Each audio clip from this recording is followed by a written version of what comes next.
ኣብ ሓንቲ ከተማ ሓደ መንእሰይ ኣብ ናይ ፓብሊክ ባስ እንዳተጓዓዘ ከሎ ኣጋጣሚ ሓደ ኣቦ እውን ኣብቲ መጸበይ ጸኒሖም ናብታ ባስ ተሰቐሉ።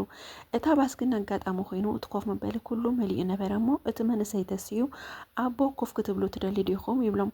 እቶም ኣቦ እውን ተባረኽ ዝወደይ ብምባል ኣብቲ ንሱ ዝተሰኣሎም ኮፍ መበሊ ኮፍ በሉ።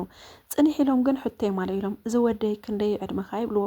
እቲ ወድኻ 28 ዓመተይ ይብሎም። እቶም ኣቦሃ ተቕብል ኣቢሎም 28 ዓመት ጌርካስ መኪና ናትካ ይብልካን በዚ ሕጂ ዕድመስ ብፓብሊክ መጓዓዝያ ክትጓዓዝ ይብልዎ። እቲ ወድኻ እወ ኣጋጣሚ ኮይንስ የብለይን ይብሎም። እቶም ኣቦ ተቕብል ኣቢሎም ወደይ ወዲ 28 እዩ ናቱ ዝኾነ ካምፓኒ ናቱ ዝኾነ መኪና ኣለዎ ስለዚ ናብ ፓብሊክ መጓዓዝያ ኣይመጽን ይብሎም።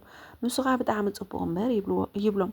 ንሶም ካ ተቕብል ኣቢሎም እንድሕር ጽቡቕ ምዃኑ ትፈልጥ እንድሕር ኮንካ ስለምንታይ ንዓኻ ዝኸውን ከምኡ ዘይገበርካ ይብልዎ።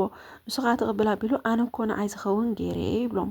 ሶም ከዓ ስለምንታይ ዳሞ ናብ ፓብሊክ መጺኻ ኢሎሞ ኣነ ኣቦይ ኣዝዩ ስለ ዝደኸመ እቲ መጓዓዝያ ነቦይ ሂበዮ ኣነ ከዓ ኣብ ናይ ፓብሊክ ክኸይድ ሓይሊ ኣለኒ ምክንያቱ ኣነ መንእሰይ ይብሎም ማለት እዩ።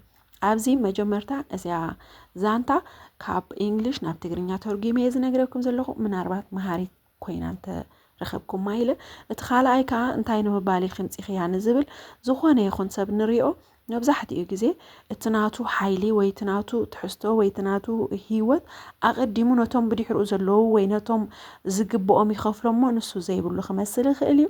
ግን ዶንት ጃጅ ኩሉ ግዜ ዝኾነ ሰብ ከም